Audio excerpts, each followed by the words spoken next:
That chaotic, primeval, insipid, insubstantial, odorless land, that germ of the world deposited in mother space is Helicon, a true paradise that vibrates with happiness during its inactive times.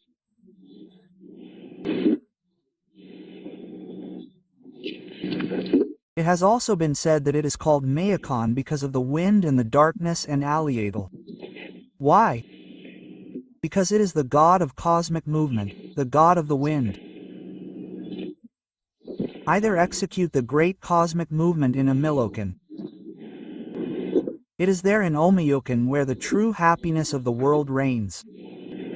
Inexhaustible, profound bliss. There are cosmic days and nights.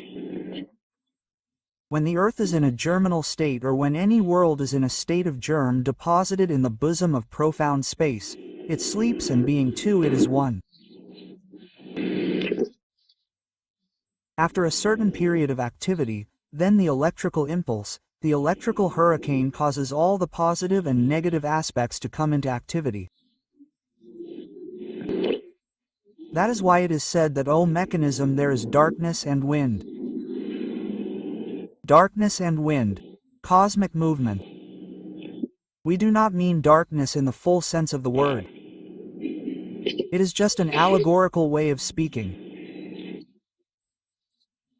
Let us remember that in the Egyptian mysteries the priest would approach the neophyte and whisper in his ear, Uz is a black god.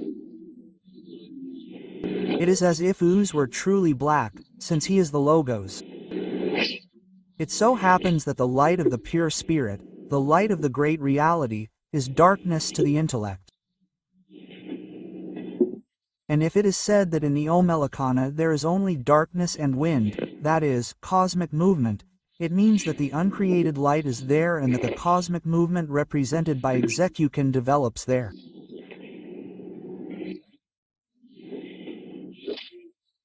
Infinite stillness swirls before the manifestation of the great solar logo. The solar logo in the sacred land of Anahua was always called Quetzalcoatl. Thus, Quetzalcoatl is crazy. He undoubtedly existed long before any cosmic manifestation. He is the Amelo, the cosmic navel of the universe, where the infinitely large bursts into the infinitely small, in reciprocal whirlwinds that vibrate and throb intensely. There, the great and the small meet, the macrocosm and the microcosm. With the dawn of the universe, the electric hurricane makes all the atoms throb in the form of whirlwinds, within the Omeloka, within the navel of the universe, within the cosmic matrix, which is the two in Alukan. The Loquinque is the nocturnal storm of all possibilities. Why? Because when the electric movement, the electric hurricane, the electric whirlwind make all those atoms spin within the chaotic matter, all the possibilities of universal life exist. That is how the best authors of cosmogenesis have always written. Naturally, we are saying something that materialistic science would never accept in any way. In Helicon, the Lord of the Night, the black Castripoca, refuses, bursts into light, and the universe is born that fertilizes, that the solar wolf manages. Let us remember that this Tecastripoca represents in its feminine aspect the moon and the mother god. In the Omiyokan, it is precisely their god. It is precisely the matrix of the world. That is why it is said that the light bursts forth and the mother swells like the lotus flower, and finally this universe is born, which in fact fertilizes the universe. It is said that the Logos then directs and manages this universe that emerges into existence. The Logos. Perfect multiple unity. It is radical, but it is dedicated to the 49 fires to work with this nascent universe. Unquestionably, it is precisely the Logos Qualcat who directs this universe. It is better to say the cosmic consciousness governing and directing what is, has been and will be. But I am sure, perfectly sure that materialist anthropology would not accept this conception of the Queelfagatri. I am fully sure that materialist anthropology rejects the Logos, which is against the Mexican tradition, which wants nothing to do with the wisdom of Mexico. Materialist anthropology, by rejecting the Logos as the true ruler of the universe, is in fact against Mexico itself. So, my dear friends, it is worth reflecting a little. Nor is it convenient for us to educate ourselves of our Lord Quetzalcoatl, an anthropomorphic conception. No, I repeat, Quetzalcoatl is a perfect multiple unity. He is the demiurge of the Greeks, the Platonic wolf, the immense principle of nature, making each atom vibrate, making each sun tremble. He is the creative fire of the first instant. The gentlemen of anthropological materialism could never assure me that they know about fire. I am sure they do not know it, much less electricity. We are interested in the fire of fire and in the profound knowledge of electricity. They use phosphorus as an element and consider it as an element of combustion, but they are mistaken. In reality it is true, if we strike a match, we will see that fire emerges, they would say, a product of combustion. No, sir. Rather, combustion is a product of fire because the hand that strikes the match has fire to move it and the fire is latent within the match itself. It is enough to eliminate that case of chemical materials of phosphorus by striking it for fire to emerge. Fire exists before the zero. It is something unknown to chemists because fire itself is the Logos, the intelligent, fundamental principle of nature. Let it be known that we are not defending an anthropomorphic God that would bother the gentlemen of materialistic anthropology so much. No. We are simply emphasizing that nature has intelligent principles and that all of that sum of intelligent principles of nature is.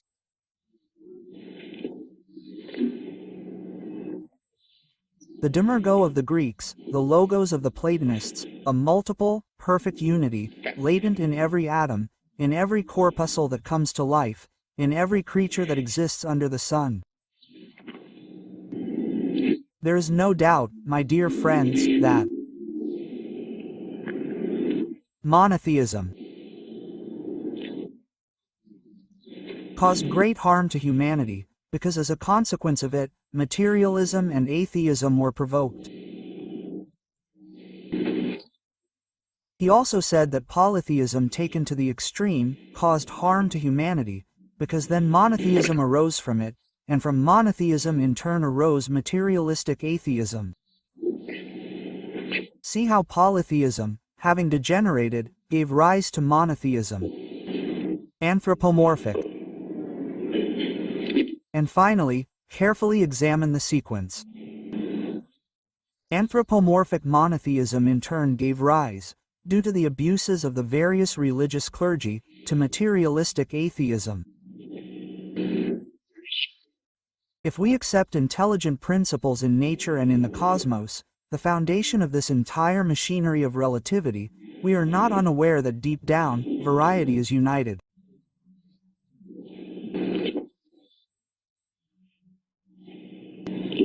I believe that in the near future humanity will have to return to polytheism, but it was a monistic, transcendental form.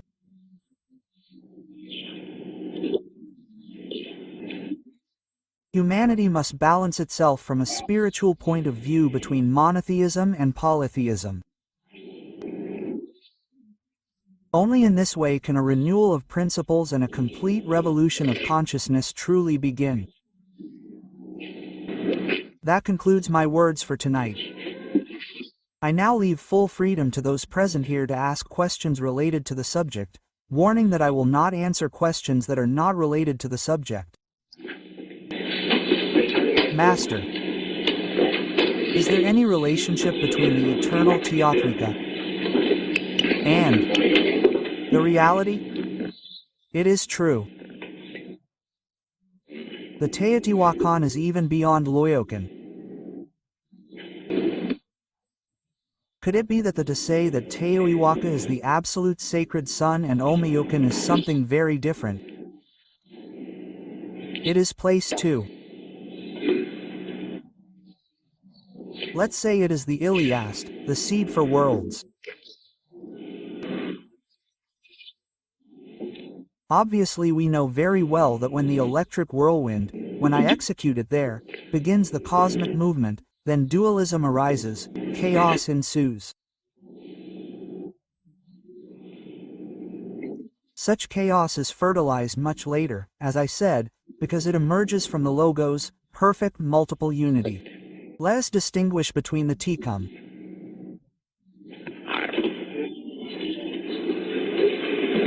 Master, you were saying that the meaning of water means Lord or divinity of the far away and of the... What profound explanation could you give us about this? What I already said, the wind, the darkness, the movement in which the infinitely large is poured into the infinitely small, incessant swirls that cross and mix. All that always happens, as I already emphatically stated in the Mediocres. So, in the microphone, one can speak of the intellectual animal as a microcosm, or is it man without a microcosm?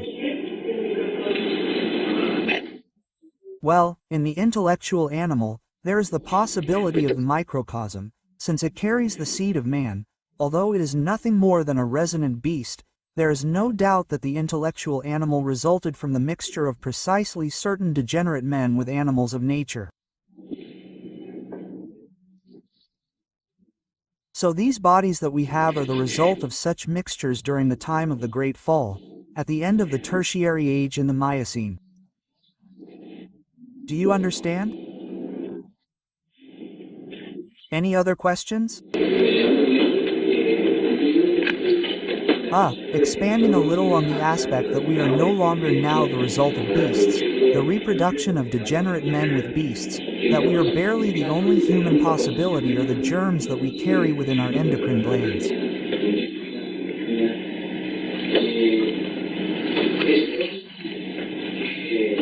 It is possible that we can develop and deeply create, let's say, man.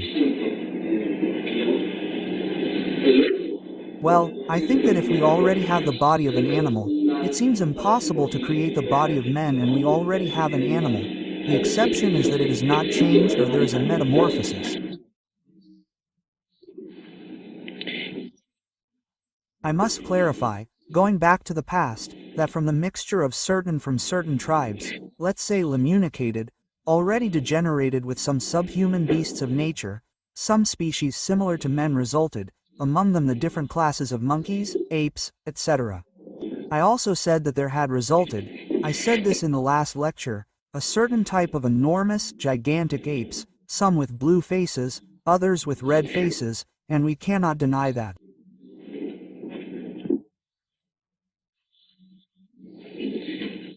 Perhaps for this reason the gentlemen materialists dare, although they are unaware of these doctrines, to assert, among other things, that we come from the mandrill.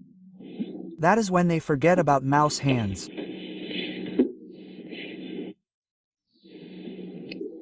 Well, but in any case there were such apes that I said that talked, that walked on all fours, sometimes on two, and that they had the right to talk like people, that those kinds of apes could mix with each other and reproduce. It is true that the mandrill may have descended from such a class of ape, and we cannot deny it. We only have to observe its red buttocks and end. In their general appearance, which has motivated the concern of many materialist anthropologists.